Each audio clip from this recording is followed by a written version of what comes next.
what some of us are fighting for is to see that this oppressive system is crushed. We don't care whether, I don't even care whether I would be part of the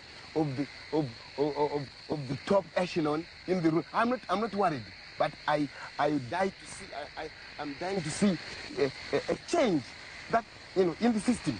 That's all. That's all.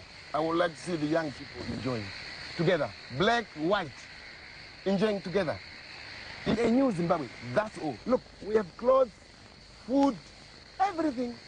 It's coming from those progressive organizations in Britain and in America and in Sweden and all over the world. This shoe, I never bought it. Zano never bought it, never paid a penny out of it. This is, I think, from Sweden. If I didn't have it, how would I walk? Would I fight? I wouldn't fight. So the man who is fighting in Zimbabwe more than a Zimbabwean is the one who contributed to this shoe. I'm able to plan because I'm putting on a jacket and on a trousers. And who is giving me this? The people in Britain, the people in America. But what about the whites inside Rhodesia? Have you done anything to give them any confidence in ZANU or in their own futures come to that? You know, this is the problem which is really facing us at the moment. And we have always appealed to all our friends, all our allies who would like to see this armed struggle succeed, to really transmit the message to those people inside the country, whites. They must understand what we are fighting for and what we stand for. But it's what the guerrillas stand for that frightens the whites quite as much as the fear of being killed.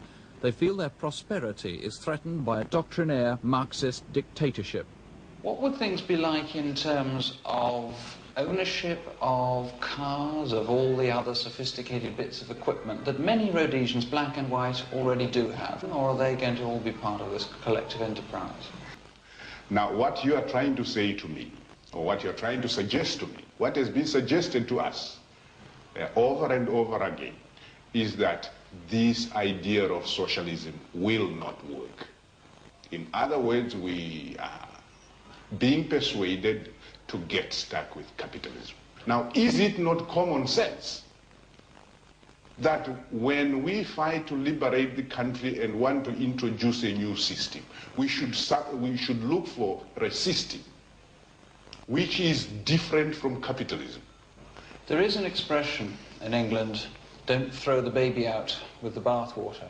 And I wonder if you look around Europe or Africa, whether you really believe that it's the socialist countries that are more efficient and happier. I'm absolutely convinced that I would be happier in a socialist country. How can you be certain that whatever government you set up won't eventually become oppressive, won't be the sort of society where people are frightened of speaking out, frightened of doing anything without looking over their shoulder?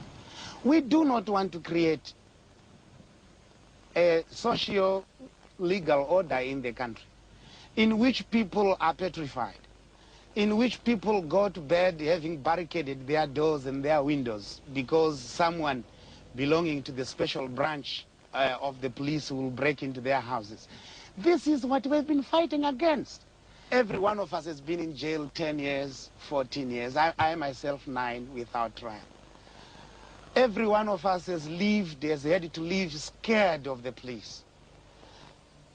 How on earth could we create a society which is exactly like that? We don't want it. We are fed up of it. And this is why we are in this revolution for as long as is necessary to abolish this system.